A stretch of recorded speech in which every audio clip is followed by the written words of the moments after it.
ఏం చెప్పమంటావు సాగర్? వయసుకొచ్చిన కూతురికి పెళ్లి చేయాల్సిన తండ్రి తన బాధ్యత మర్చాడు, లేక తన అవసరం ఏముందో తెలియదు కానీ మా నాన్న ఇంకో పెళ్లి చేసుకున్నాడు. నేను నాన్నకు అడ్డు చెప్పలేకపోయాను. రోజు రోజుకి పిన్ని వరుస మారిపోతుంది. ఇంట్లో నా స్థానం ఏంటో కూడా నాకు తెలియట్లేదు.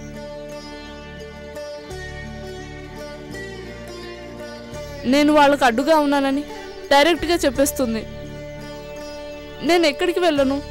లలిత, చిన్నపిల్లగా ఉన్నప్పుడే నన్ను వదిలేసి ఉంటే ఏ అనాథ శరణాలయం వాళ్ళు ఇంకెవరో తీసుకెళ్లేవాళ్ళు.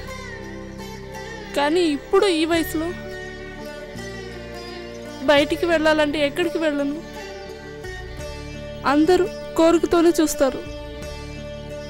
చచ్చిపోతామంటే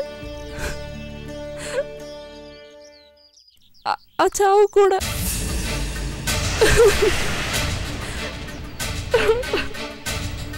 లలిత, ఏమైంది? వద్దు ప్లీజ్, ఏడవకు. ఏమైందిరా? ప్లీజ్ ఆగు. ఎందుకు ఏడుస్తున్నావు? హేయ్, ఏడవకు, నేనున్నాను కదా.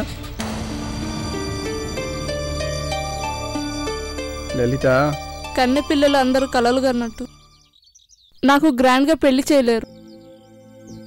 నాన్న చేయాలన్న పిన్ని పడనివ్వదు.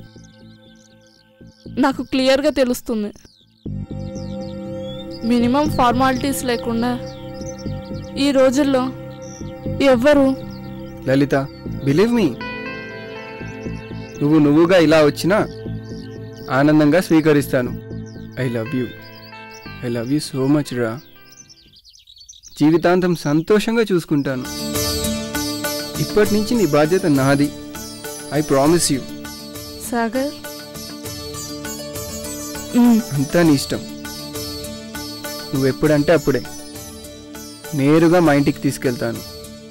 మా అమ్మ నాన్న నా మాట కాదనరు. నిన్ను కోడలిగా కాకుండా సొంత బిడ్డలా చూసుకుంటారు.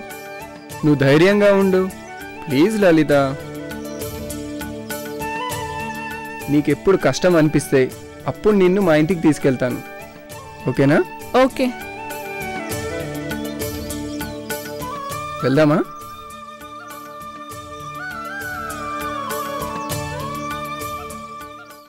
ఎండలు ఎంత ఎక్కువ ఉంటే మాత్రం మరీ అంత పెద్ద గొడుగు పట్టాలా?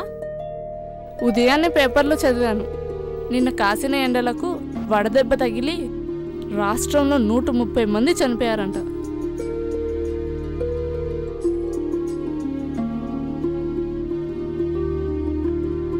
మనం వడదెబ్బకి చేస్తామో లేదో తెలియదు గాని బస్సులో వెళ్తే మాత్రం ఊపిరాడక ఖచ్చితంగా చేస్తాం. Hi sir. Hi. How are you? Fine. ఎక్కడి వరకు? బంజారా హిల్స్. నేను నా ఫ్రెండ్ కొంచెం. విత్ ప్లెజర్ రండి. 1 మినిట్ సార్. రావే, డ్రాప్ చేస్తాడంట. ఎవడే అతను? ఎవడో గొట్టంగాడు. వాడితో నీకేంటి? అబ్బా రావే, హాయిగా ఏసీలో వెళ్దాం. నువ్వు వెళ్ళు, నేను రాను. ముక్కు మొహం తెలియని వాడితో. అబ్బా నీకన్నీ అనుమానాలే. ఓకే బాయ్, నేను వెళ్తా. సాయంత్రం కలుద్దాం. See you. Okay bye. ఇది మారదు.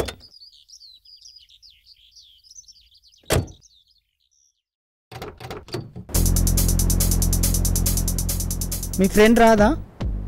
అదో టైప్, దానికి సుఖపడ్డం తెలీదు.